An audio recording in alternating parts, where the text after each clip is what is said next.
While Senator Menendez's case proceeds through the legal system, his political future is unclear. Menendez insists he will not resign, but is expected to address Senate colleagues about his indictment today. Political strategist Basil Smikle joins us now to discuss the broader political implications of Senator Menendez's legal troubles this morning. Basil, good morning to you. Good morning. Good to be with you. So many New Jersey Democrats, including Governor Phil Murphy, Senator Cory Booker, have called for his resignation. Why has he lost his support so quickly, especially with a guy like Cory Booker, who was a character witness for him 8 years ago, the last time he was in legal trouble? Well, bottom line is Democrats still want to appear to be hypocritical. As we move into the 2024 presidential election, you hear a lot of Democrats chastise Republicans for supporting Donald Trump through his 91 counts and 4 indictments. So how do you chastise Republicans for supporting or standing by Donald Trump, yet you won't engage in the self-policing with respect to Bob Menendez? So for those Democrats who have called for him to resign, you got to do this quickly. Because the Republicans are going to come back and say, you know, you say one thing and do another, and that's just not good politics. I wanted to ask about the political future of that Senate seat. If Senator Menendez resigns, Governor Murphy gets to pick his successor. Any thoughts on that? Well, that's part of the calculus here, right? That if the Democratic governor has the opportunity to replace Bob Menendez, do it now, where you have a better opportunity and more confidence that you'll have a Democratic senator that'll promote and continue the majority leader Chuck Schumer's agenda. Whereas in an election, you don't know what can happen. And if Bob Menendez decides to run for re-election, you just increase the chances that you may have a Republican take over that seat. So why engage in this kind of the lottery, if you will, where you don't know what's going to happen? It's a tough gamble. So Democrats want to be clear that they can continue with their agenda in Washington. So that's why the push to do it now. So Senator Menendez is back in D.C. today. He's going to be discussing things with the rest of the Senate Democrats. Now, in Washington, we heard from Senate Majority Leader Chuck Schumer earlier. They were not as quick to condemn as some of the New Jersey Democrats have been. Basically, Schumer saying that he's got a right to due process and a fair trial. Why is Schumer holding back from calling for his resignation like the 30 other members? And what do you think Menendez is going to say to these members when he's back in D.C. today? Yeah, I'm not sure what Chuck Schumer's sort of view of this is. The Senate's always been said to be one of the most exclusive clubs in the world. So maybe some of it is about just protecting the membership.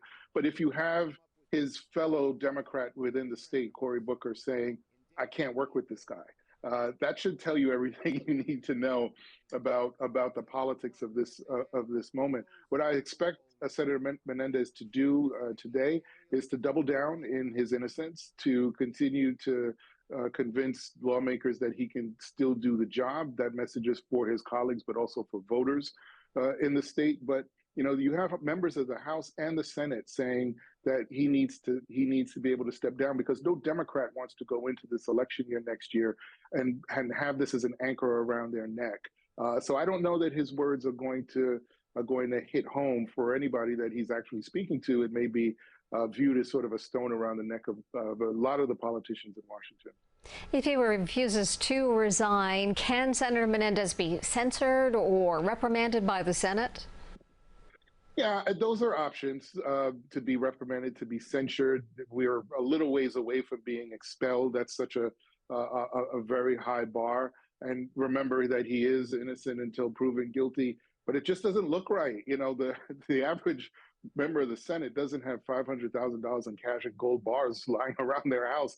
That's something out of Raiders of the Lost Ark. It's not that what the average person has in their home every day. So it's hard to explain any of this away. And one of the political adages that we go by is, if you're explaining, you're losing. And he's going to be in that position for a good chunk of the next year and a half. And That's not a position that Democrats in the Senate with a razor-thin margin need to be dealing with. It's safe to say that you feel that not only is Senator Menendez, but this case, this indictment that would be swirling around for the next 18 months, as you mentioned, if he chooses not to step down, he's now become quite a liability for the Democratic Party. Razor-thin margin in the Senate.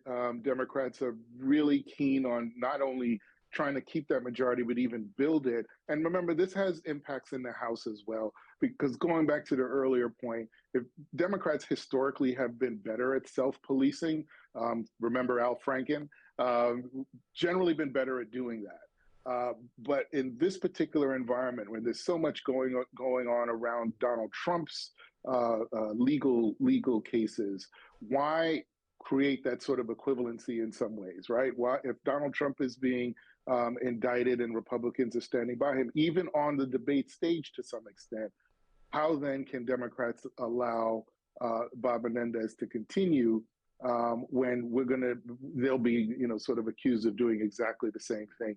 They cancel each other out, and Democrats don't need to go through that in a presidential election with a razor-thin margin. Basil, give us your expert opinion. How has he handled this crisis? He had to know this was coming. I'm sure he knew this was coming. He's been down this road before, and I think that's what's so startling, right? You've been down this road before. People have been looking at you. Law enforcement agencies have been looking at you for years, pretty much your entire tenure in the Senate. It's one thing to put your family through this, but why put the voters through this yet again? So I think he's going to continue to double down. He seems like he doesn't have the pressure that he needs to take the step away from the office. So I expect him to be resolute. But again, for Democrats, this is going to be a hard pill to swallow going into a year where Hakeem Jeffries is looking to get more House members back to try to get the majority, and Chuck Schumer needs his majority to help govern. So it's not a good situation for Democrats at all. Political strategist Basil Smikle, thanks so much for taking some time to talk to us this morning. And we will continue to follow this story on CBS News New York and on our website, cbsnewyork.com.